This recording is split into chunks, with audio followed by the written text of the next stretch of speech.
یہ گالی دینے والے جو ہوں گے نا، قیامت والے دن ان کو بڑی ناکامی اور بڑی حسرت ہونے والی ہے۔ حدیث میں آتا ہے ایک مرتبہ رسول اللہ صلی اللہ علیہ وسلم نے صحابہ سے پوچھا کہ تم لوگ جانتے ہو کہ مفلس کون ہے؟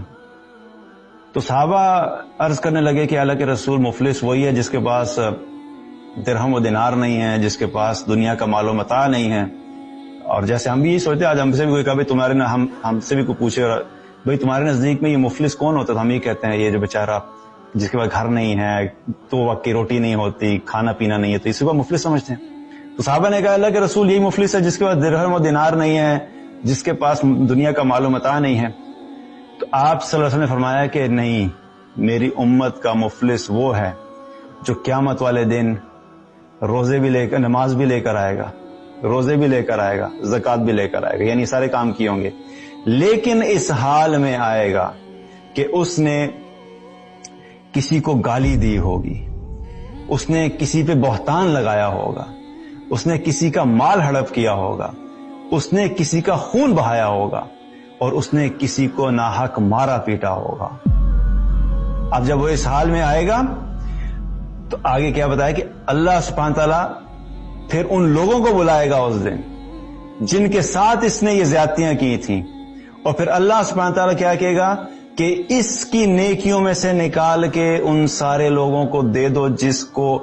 جن کو دنیا میں اس نے اس طریقے سے ٹریٹ کیا تھا۔ اب آپ ذرا سینیریو سوچیں، میں آپ کو تھوڑا بتانا چاہوں ہو کیا رہا ہے۔ ایک طرف وہ شخص پر کھڑا ہوا ہے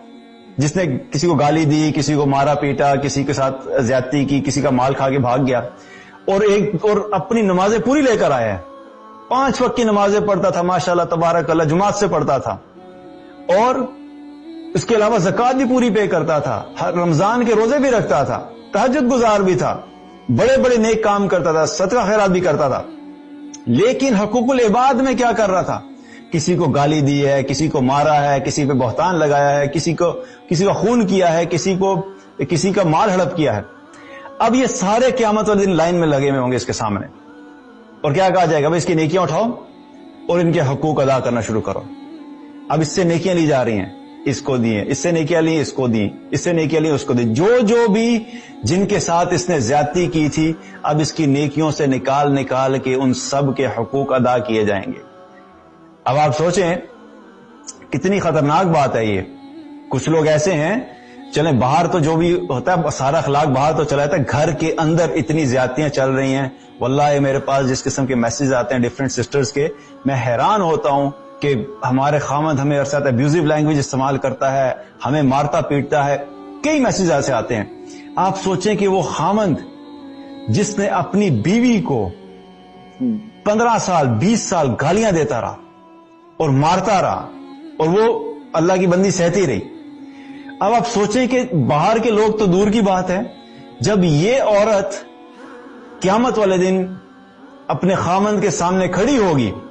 اور یہ خامند صاحب مطمئن آئیں گے، جی میں نے بڑی نمازیں کی ہیں، جی میں نے تو بڑے حج کیے ہیں، میں نے بڑی زکاتیں پے کی ہیں، اپنی بیوی کے ساتھ زیادتیاں کرتا رہا۔ اب سوچیں کہ ہو سکتا ہے کہ اس کے پاس اگر 1 لاکھ نیکیاں تھیں، اور اس نے جو بیوی کے ساتھ جو زیادتی کی، جو گالیاں دی اور اس کو مارا پیٹا، اس کے حقوق بھی بنے 1 لاکھ۔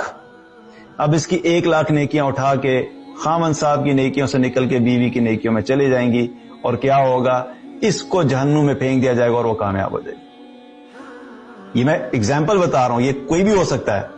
بیوی کی اس لیے اگزامپل بتا رہا ہوں کیونکہ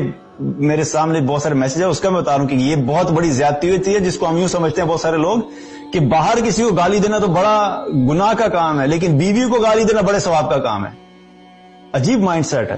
کہ بیوی کے ساتھ بد اخلاقی کرنا، بیوی کو مارنا پیٹنا، بیوی کے حقوق ادا نہ کرنا، نو پرابلم، لوگ یہ سمجھتے ہیں کوئی مسئلہ نہیں ہے جی، بیوی ہے۔ حالانکہ باہر کے لوگوں کے نسبت آپ کے جو دوست ہیں اور آفس ہے اور سب ہے، ان سب سے زیادہ پہلے جو آپ کے حسن اخلاق کی حقدار ہے وہ انسان کی بیوی ہوتی ہے۔ آف کورس والدین تو ہیں، والدین کے علاوہ میں بتا رہا ہوں کیونکہ بیوی کے ساتھ جو زیادتی ہیں میں اس کی بات کر رہا ہوں۔ تو آپ سوچیں کہ کتنی خوف کی بات ہے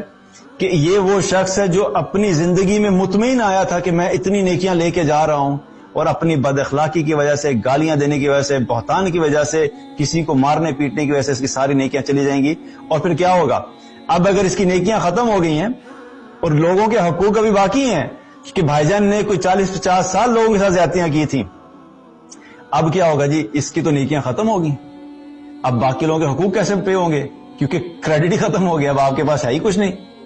تو کیا کہا جائے گا؟ اب ان کے جو گناہ ہیں جس کے انہیں حق ادا کرنا ہے، ان کے گناہوں کو اٹھاؤ اور ان کے گناہوں کو اس کے اوپر ڈال دو، کیونکہ اللہ سبحانہ تعالیٰ انصاف کرنے والا ہے۔ واللہ اگر ہمیں اس دن کے انصاف کے بارے میں پتہ لگ جائے، ایک ذرہ برابر بھی اگر کسی نے زیادتی کی ہوگی، اللہ تعالیٰ بھاگنے نہیں دے گا،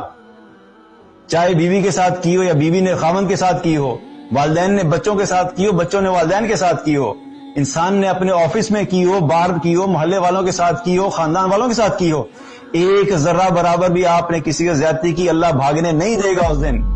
دنیا میں آپ جدھر مرضی بھاگ لیں، آپ دنیا کے قانون سے بھی بھاگ سکتے ہیں، پولیس سے بھی بھاگ سکتے ہیں، کورٹ سے بھی بھاگ سکتے ہیں، جج سے بھی بھاگ سکتے ہیں،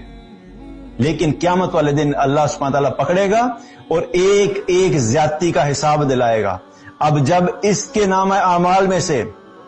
نیکیاں ختم ہو جائیں گی، ان کے گناہ لیے جائیں گے اور اللہ ان کے اوپر ڈالے گا، کیونکہ اللہ نے ان کو کمپنسیٹ کرنا ہے۔ اللہ بغیر انصاف کے وہ دن ختم نہیں کرے گا، اس دن کا نام ہی کیا ہے؟ انصاف کا دن ہے، حساب کا دن ہے۔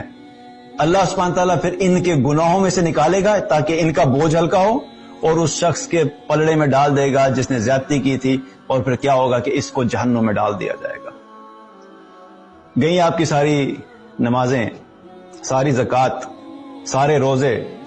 بڑے بڑے ذکر جو کیے تھے، رات کو تہجد کے اندر کھڑے ہو کے نمازیں پڑھا کرتے تھے،